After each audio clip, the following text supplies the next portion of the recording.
Have you ever wondered why a young shepherd boy, moved by unshakable faith, stopped by a stream and chose exactly 5 stones, if he only needed one to bring Goliath down? For centuries, millions have read this story while overlooking the most unsettling detail of that day. David wasn't just preparing for a fight. He was declaring war against an entire bloodline. What no one tells you is that on that day, in the Valley of Elah, the fate of 5 colossi was being sealed before the first throw. David didn't just see one man. He saw the last stronghold of an ancient race that defied the Creator.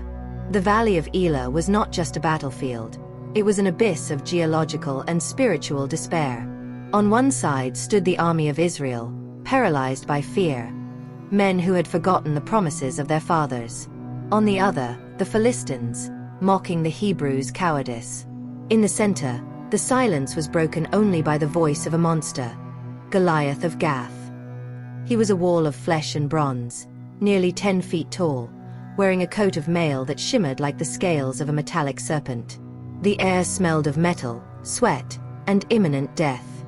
Israel was spiritually broken until a youth, smelling of sheep and with eyes reflecting the light of an invisible throne, stepped through the ranks of soldiers with a staff in his hand and a certainty in his heart that no general there possessed.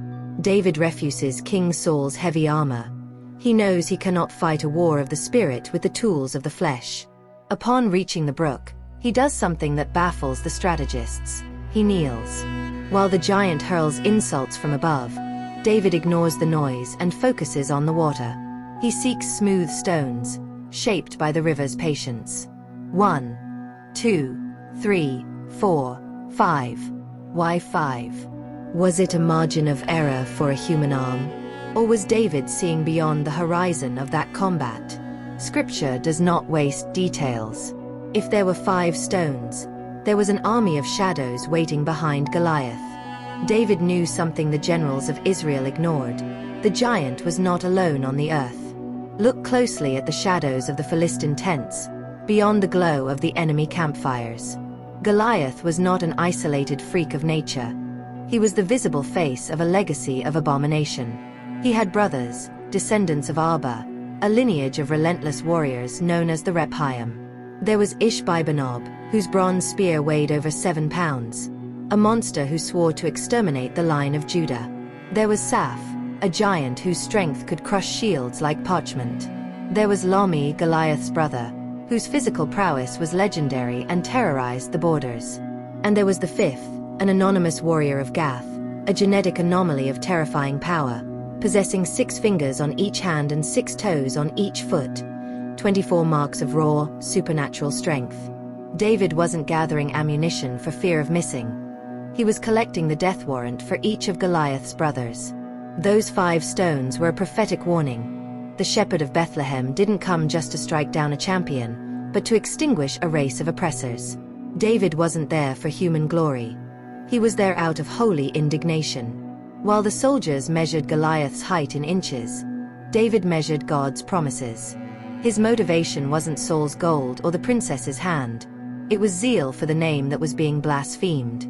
He knew that battle was an echo of a much older war. Every step he took toward the giant was an act of spiritual authority.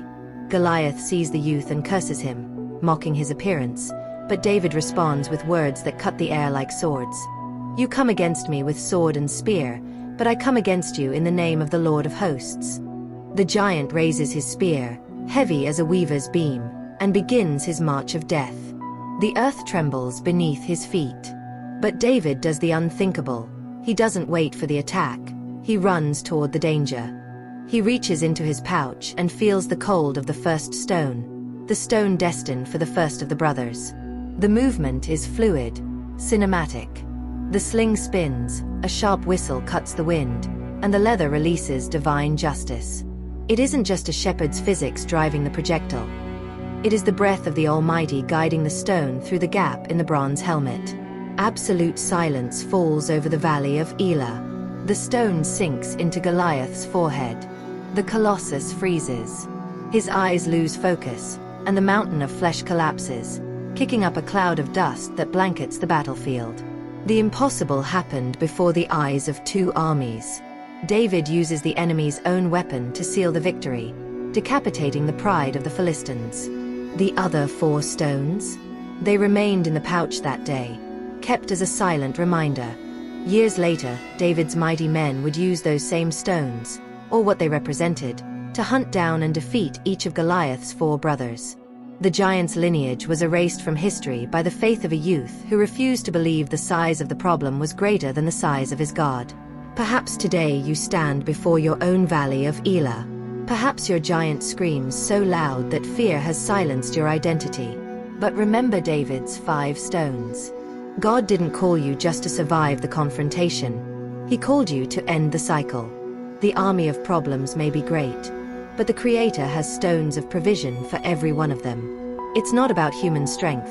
It's about preparation, courage, and the spiritual vision to understand that when God lifts you up, no giant, not even his brothers, can remain standing. Which giant are you going to take down today?